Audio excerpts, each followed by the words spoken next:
Hey, how's it going? And today I just wanted to do a super quick video on Nanite, what it is, where it's from, and how you can use it, and if you should use it. To be honest with you, I put off learning much about Nanite just because I was busy with a bunch of other stuff, but I decided to take a little dive into it, and this is a result of that. So I wanted to show you, give you some notes. I have some notes real quick that we'll review, and then I'll show you some stuff. Okay, so the main notes, these are the notes on Nanite. Nanite is not related to kryptonite. Kryptonite is a green mineral from planet Krypton and is only found on Earth in meteoric form. Nanite actually is what they call adaptive dynamic tessellation. That's a lot of fun to say at dinner parties, by the way. Think of it as triangulation or tessellation. Tessellation means the geometry is divided up into triangles. That's all it means. But tessellation, I guess, sounds a lot fancier. And the great thing about Nanite is that it replaces the need for LODs or levels of details. So that's hopefully going to be a thing of the past. It is based on triangular meshes that resize themselves based on the camera's distance from them. They are organized in clusters and save on memory because they only render when they are within the camera's view and are unobscured by another object.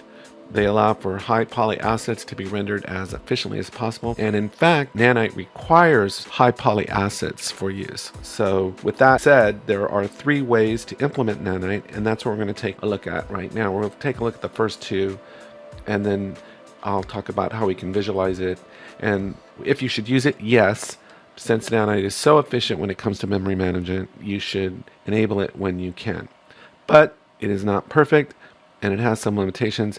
It doesn't work on skinned meshes, aka characters, and it doesn't use transparency. That really makes sense because if it doesn't render objects that are obscured, and transparencies are a form of obscurity, there's something in the way, you could see why Nanite would not be able to render because it's partially obscured, so it's just not going to even try to mess with it. Hopefully that'll change in the future. But let's go back to the ways that we can take a look at Nanite and how we can enable it and how we can look at it. Okay, so what we're going to do is we're just in the first person template, and we have some starter content here. We can just go ahead and search for a rock. That's a good one. Everybody seems to like using rocks for this. So we'll just get a rock and we'll drag it onto the scene, and we'll just press F to get on down there. And there is our rock, right? Our typical rock. And this is a static mesh.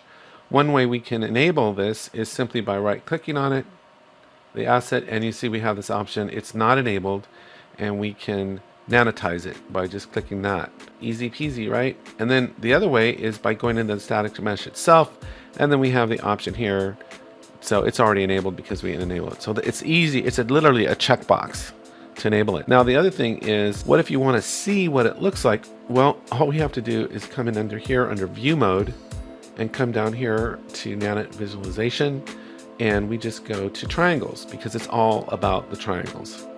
And there it is. This is an interesting fact. It can't be more than what it is. So this was already a low poly asset. So you'll notice it's not really tessellating whether we're far or near because it was a low poly asset to begin with. So if this were a high poly asset, when we got close, we would see a lot of more triangles develop. That would be the adaptive dynamic tessellation. And as we pull away, we would see bigger clusters and bigger triangles. So we get in, we get to see all the high poly.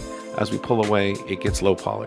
So it's just, in a sense, it's just another way of LODing, but it's more efficient because it's based on a static mesh and because it's based on those principles of it's only going to render what's within the camera's view, which makes sense. It's not going to render anything that's obscured, so an object behind an object or something that's transparent. And basically, in a nutshell, that's it. Should you use it? Yes, you should use it whenever you can because it's so efficient at rendering things. But you can't use it when it comes to skin meshes or transparencies. So anyway, that's all I had for today. I hope you found it helpful. Take care, have a great day, and I will talk to you next time.